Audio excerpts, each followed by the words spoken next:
Hi, everybody. Thank you all so much for joining us today for our webinar discussing what to expect in process and performance management in 2025. My name is Kelly South, and I'm a research manager here at APQC, working in the process and performance management space. Today, we'll be discussing our latest survey that sought to understand the top 25 priorities and challenges in the process and performance management space. Before we get started, just one reminder. Please feel free to use the Q&A feature to submit questions, and if we can't get to them at the end of the webinar today, then we'll be sure to address them in our webinar follow-up. We will also be recording this presentation and will send a copy of the slides via email.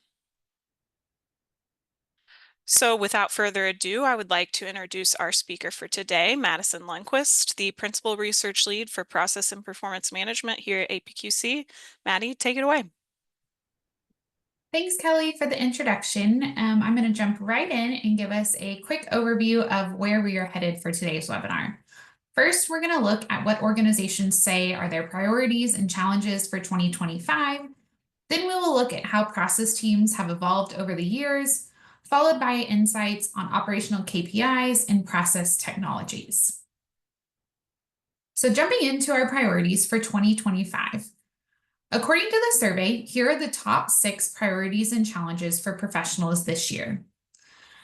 And during the webinar, I'm going to focus on the top 3, but of course, all of them are important. I'm going to be looking most at the process management, continuous improvement, as well as data and measurement today. Now, we conduct this survey every year, and one thing I wanted to point out this year is that while the order of priority has remained the same, continuous improvement has grown and data and measurement has decreased in importance, according to survey respondents. 86% noted continuous improvement as a number 2 priority in 2024 versus 91% this year. And 83% noted data and measurement as a number 3 priority in 2024 versus 76% this year. Now, as I mentioned, for each of these top priorities, I'm going to dig a little bit deeper on their sub-challenges, as well as give some guidance and APQC research to help you tackle these challenges. So looking first at our process management challenges. This year, picking KPIs bumped down to the number 3 spot from number 2, and strategic alignment moved up to the number 2 spot from number 4. Defining and mapping end-to-end processes remained number 1. And strategic alignment, if you were on the process improvement webinar I did last month or have looked at any of our recent research, strategic alignment comes up time and time again. So I'm not surprised to see it's shifted in priority here or increased in importance. And I think it's a really good thing that organizations are really trying to align their process work to the strategy at organizations. So looking at defining and mapping end-to-end processes, first, of course, you have to understand what end-to-end processes are, right? They are cross-functional processes that comprise all of those steps needed to accomplish that specific outcome or goal. Some common examples are order to cash, hire to retire, idea to market, just to name a few of them. And there's 4 steps that APQC suggests organizations follow whenever you're creating those end-to-end processes. And those are, first, you have to scope and prioritize. Before you get started on anything, you have to figure out where you're going to start and what it's going to include. Next, make sure you identify and engage those stakeholders. All of your processes are either going to connect directly or indirectly to stakeholders. And to effectively engage them, you have to understand who they are, what's important to them, and how best to interact with them. Next, you want to identify those process components. Identify and document the components of your process using a current state assessment and make sure you collect all the necessary information. Next, apply that life cycle approach. Look at your process from beginning to end.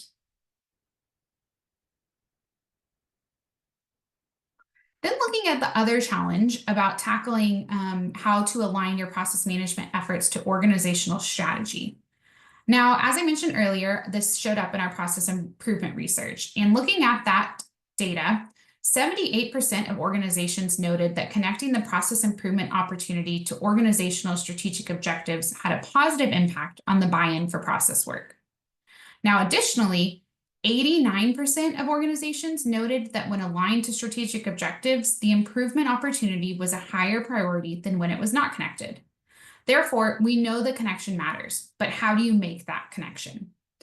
APQC suggests the following best practices for greater strategic alignment. When you're looking at planning, involve that staff. Make line managers, for example, a key component in your strategy creation. Follow the different continuous improvement approaches and make sure you evolve as the business changes. What works today may not work tomorrow, and what works today may have not worked yesterday. When you're looking at measurement, use both the qualitative and the quantitative data to make those decisions. Numbers can give you the data, but you also need to look at the qualitative data to connect the data with stories for the organization. Also, look at your organizational structure, communication, and culture.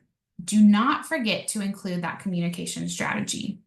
Your organization is never going to be aligned if it doesn't clearly and consistently communicate and discuss what process means for them. Also, provide training for employees and utilize your task forces.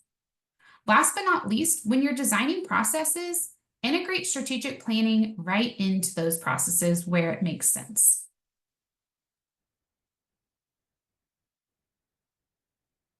Trying to keep an eye on chat here. Okay, let's see. Let's move into continuous improvement challenges. Now, when we're looking at the top continuous improvement challenges for this year, continuous improvement culture has climbed back to the #1 priority for organizations. Aligning efforts was the top priority in 2024, but that slid down to the #3 spot this year. And systematic approaches are still important for organizations.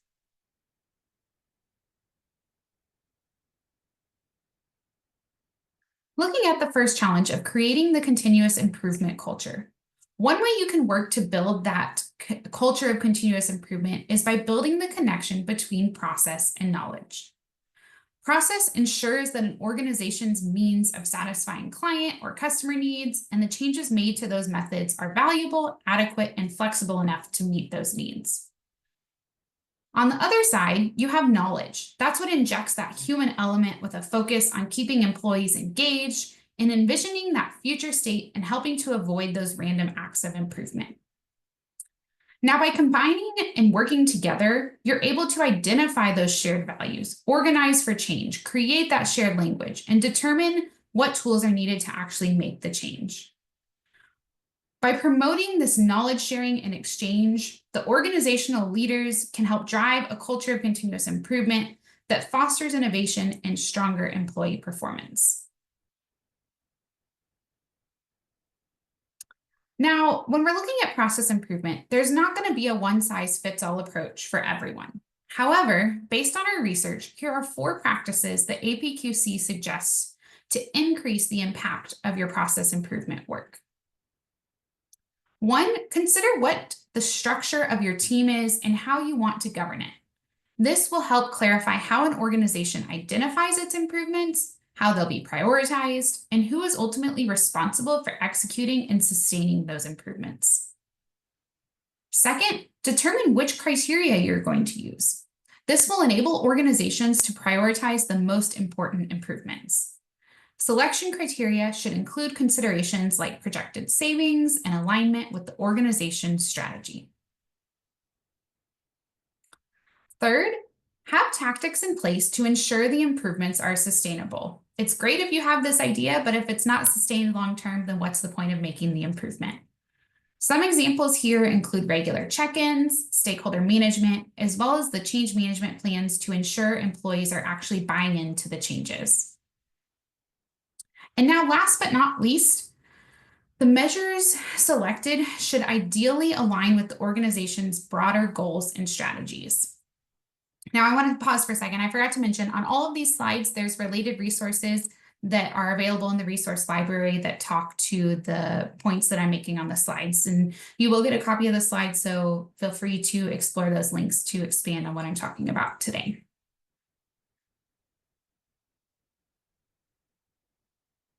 Now, looking at the third most top priority and challenge for organizations, which is data and measurement, here are the sub-challenges in that area.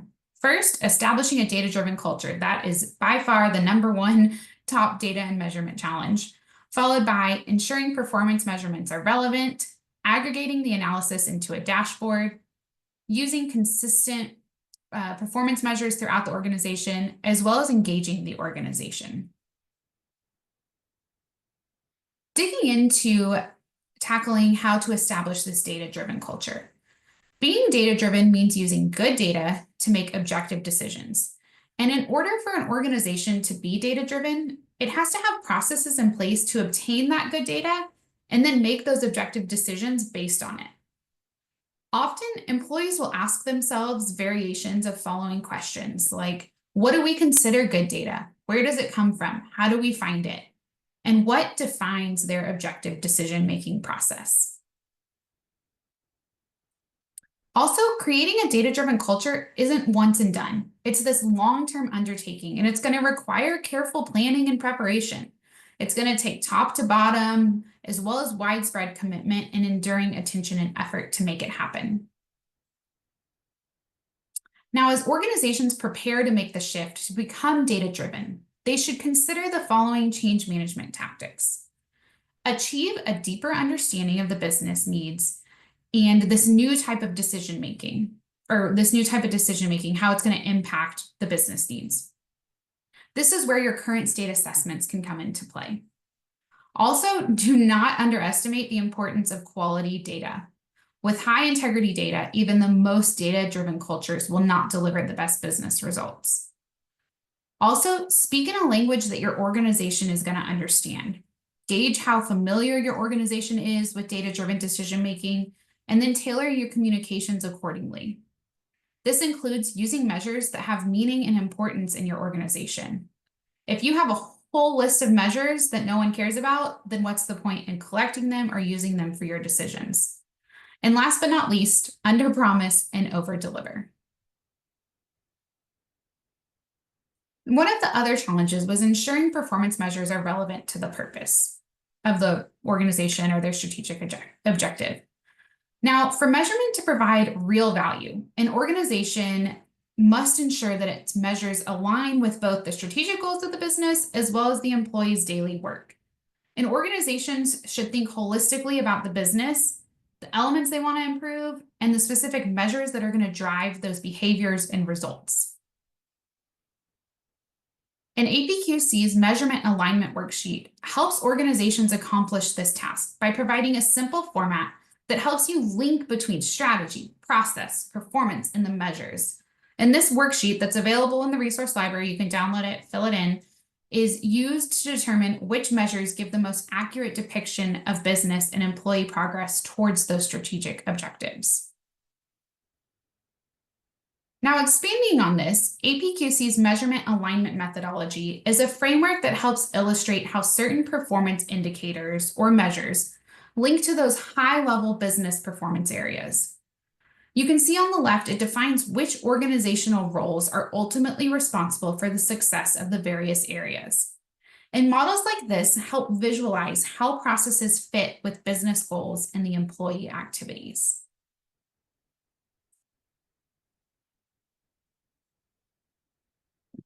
Now, looking at the evolution of process management, for the first year since 2023, we've actually seen a decrease in the number of organizations that report they have a process management team in place.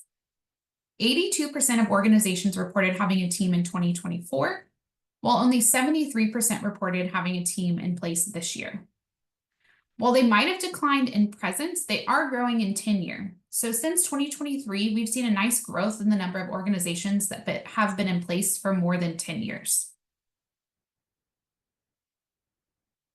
In each year, we ask organizations what they consider to be those top drivers of change. And this image shows those top drivers of change for the past 3 years. Now, consistently, digital transformation initiatives and the pace of change in the business have shown up as number 1 and number 3 drivers, respectively. The application of AI and machine learning appeared as a top driver in 2024, but it's actually pushed down to number 4 in 2025 and has been replaced by that growth of options, which, given conversations I've had with members, this totally makes sense. But I want you to pause here for a second and look at the 2025 drivers column. And what common themes do you see? Feel free to drop it in the chat. I'll give you a couple seconds to read through there and see if you can spot any themes with the 2025 drivers. I have some in mind, but I want to give you a chance to take a look first. Yep, AI and tech-related drivers, technology, yes. So I highlighted all those words in yellow, and as you can see, technology, digital, automation, AI, they're all present in these drivers for change in the process management area. And yes, great idea there, process improvement for sure. Now, we asked survey participants what they felt actually needed to change within the process management discipline, and here is what they said. Integration with IT is at the top of the list, which aligns with those drivers of change we saw on the last slide. Technology is prominent on all of those drivers, therefore that integration with IT is going to be crucial. Additionally, collaboration, change management, and process management methodologies are needed along with those new and enhanced skill sets. So you understand what these top drivers are, what needs to change, but how do you stay relevant in the process management area as a professional? And here is what the survey said about what skills are necessary to stay relevant in their industry. Change management is the #1 skill set organizations need to stay relevant in the process management area, but it decreased in popularity from 2024. And given the fact that the pace of change in the business has remained constant over the past few years, I'm not surprised to see this show up here. Additionally, change management is an area that a lot of organizations still struggle in, and that needs to be more of a priority for some in order to have those more successful process management programs. Analytics and design thinking moved slightly, with problem solving rising up to #2. Now, I think with the influx of all of these digital technologies, AI, generative AI, process professionals need to have the strong problem solving skills to both understand how to tackle problems within a process, but also incorporate their critical thinking to understand these outputs of tools such as AI and chatbots, and decipher whether the technology is hallucinating or not.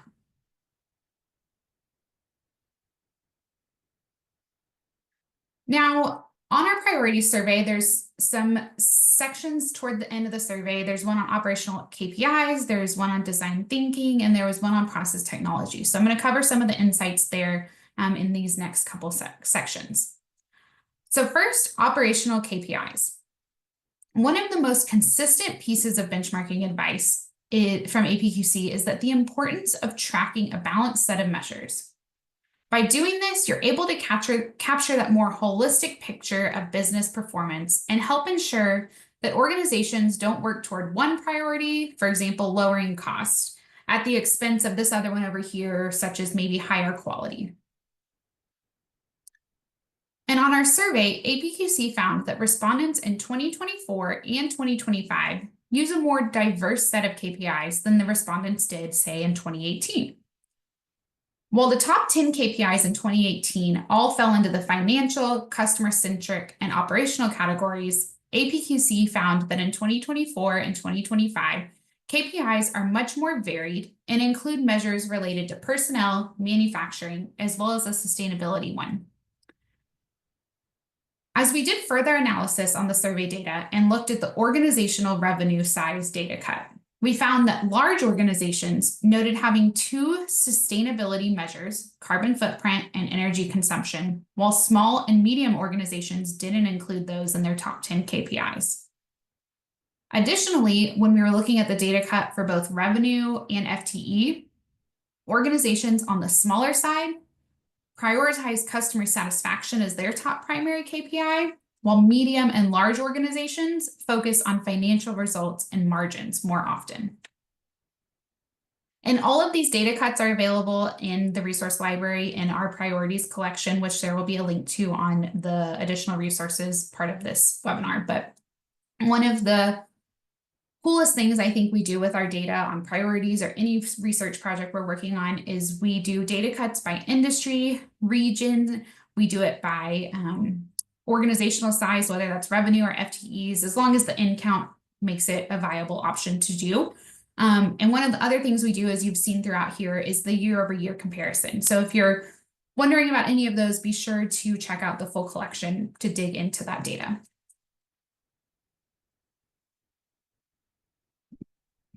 When looking at the challenges associated with KPI reporting, here's the top 6 that were noted in the survey.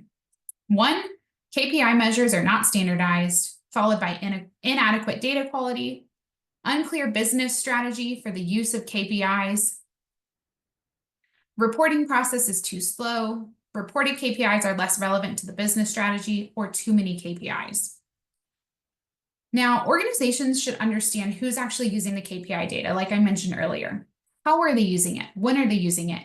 And make sure you match the frequency and accuracy of the data to the needs of their stakeholders. Now, I was on a roundtable last year and someone brought this up. When they're looking at KPIs, you need to understand when they're using it and how they're using it, because maybe you're collecting a measure every month, but people only look at it quarterly. Or maybe something is changing weekly or monthly and you're only tracking it quarterly. Then how are you actually seeing the needle move depending on what you're doing to that particular area of the business? So make sure you really look at those KPIs that you're collecting, how frequent you're collecting them, and what cadence people are reviewing or making decisions based on that data to make sure it all matches up. Taking a look at the chat here, someone said, why is sustainability out of radar in 2025? I don't know, especially since sustainability is such a popular topic. I'm surprised it didn't rise up on those top 10 KPIs. However, when you dug in, like I said, by the different organization size, it did show up. So it might just be that there weren't enough organizations possibly that responded that have the focus on sustainability. So it seemed to fall lower in the list, when if you look at the subset of organizations, it is pretty critical for them.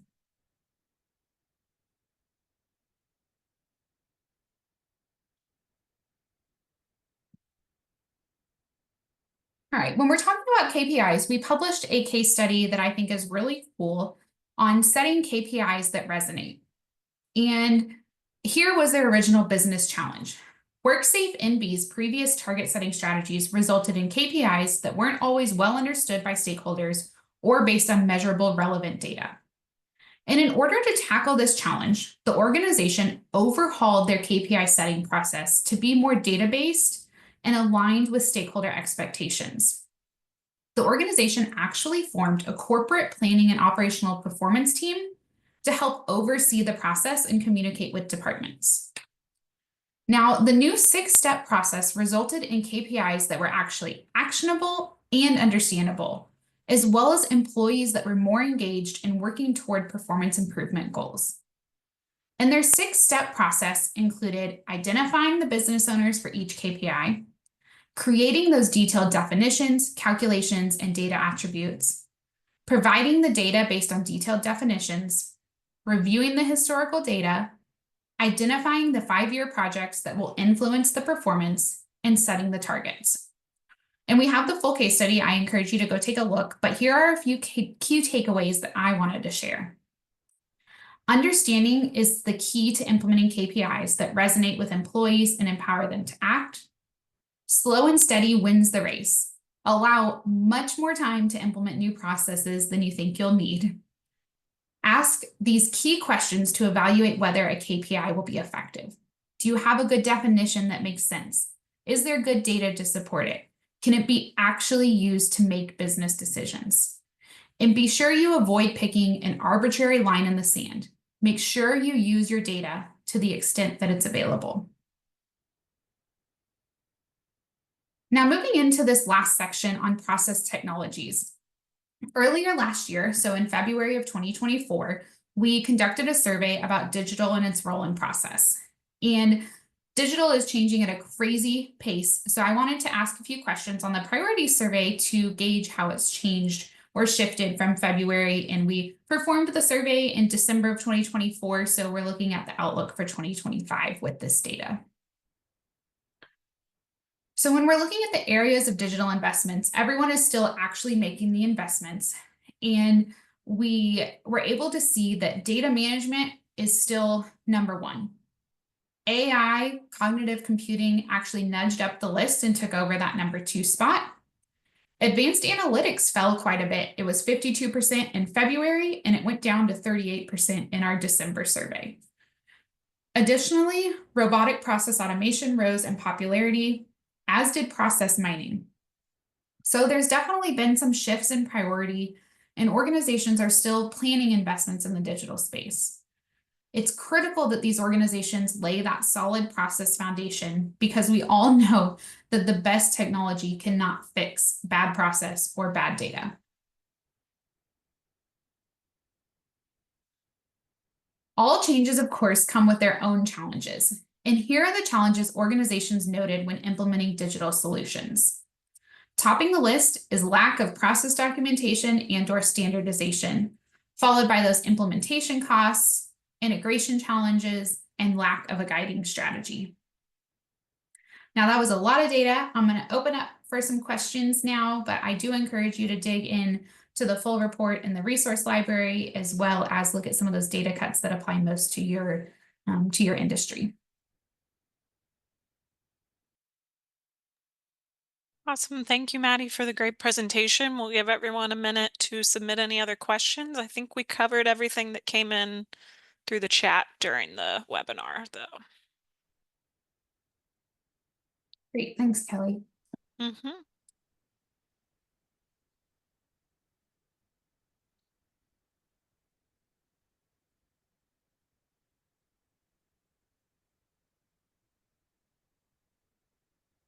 Alrighty, it doesn't look like we're getting any questions in, so I'll go ahead and wrap things up. Oh, wait, here we go. We've got a question asking if you could elaborate on the poll that showed desire to integrate with IT. Oh, yes, that was I believe it was the changes needed. Let me go back.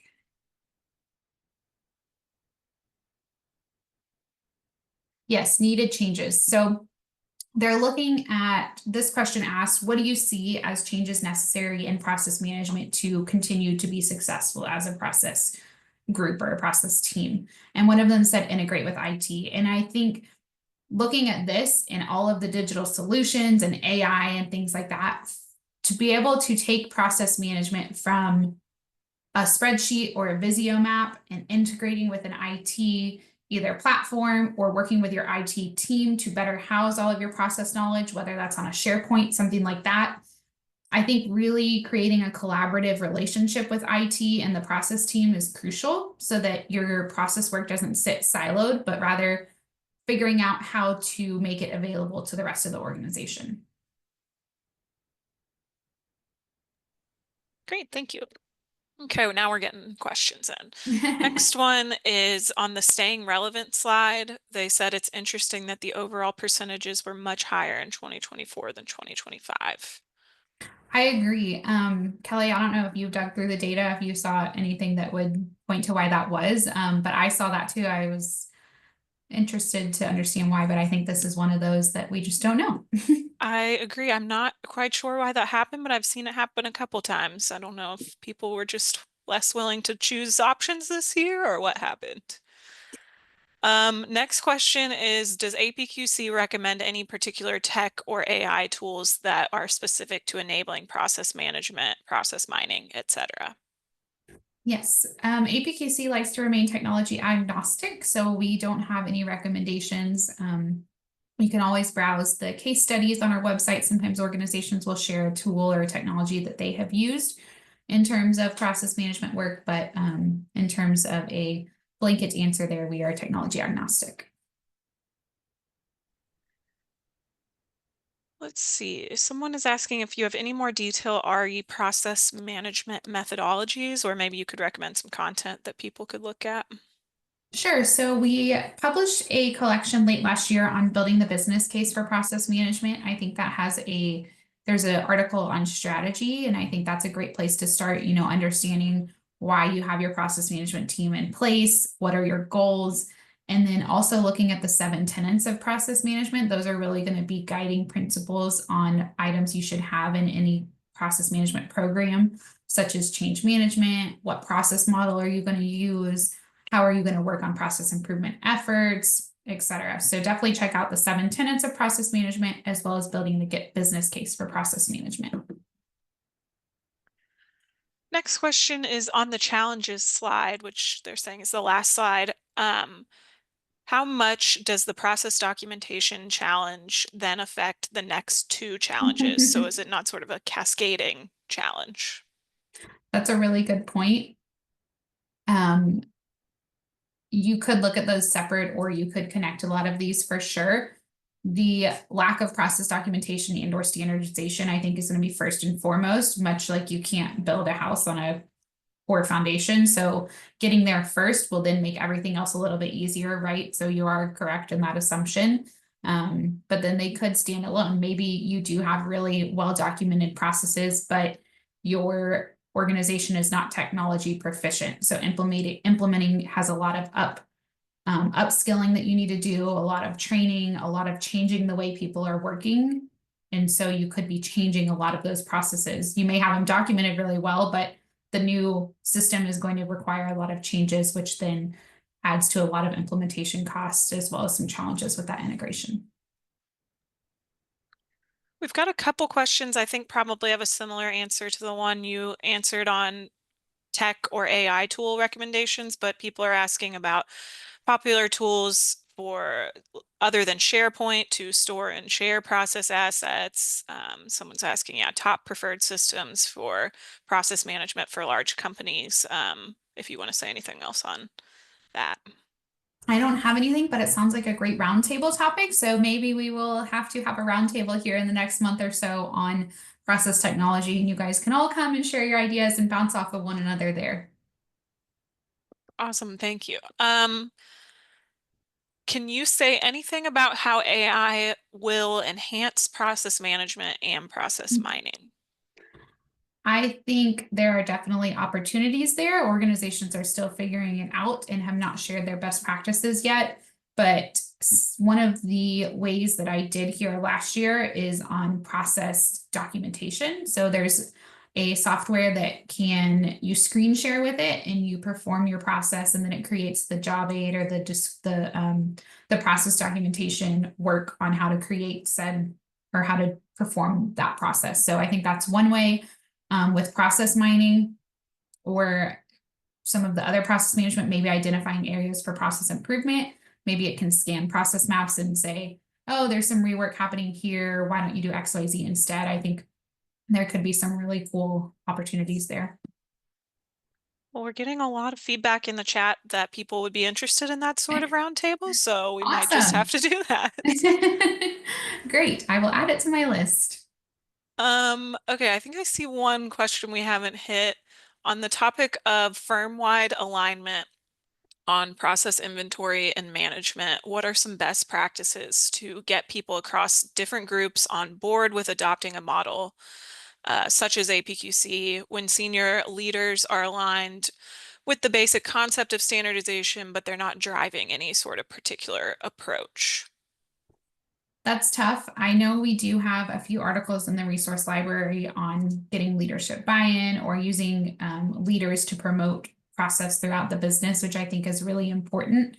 I would look at some of our change management research as well on how to spark those changes, or how to get your change agents to encourage people throughout the organization as you move down below leadership on the importance of process work.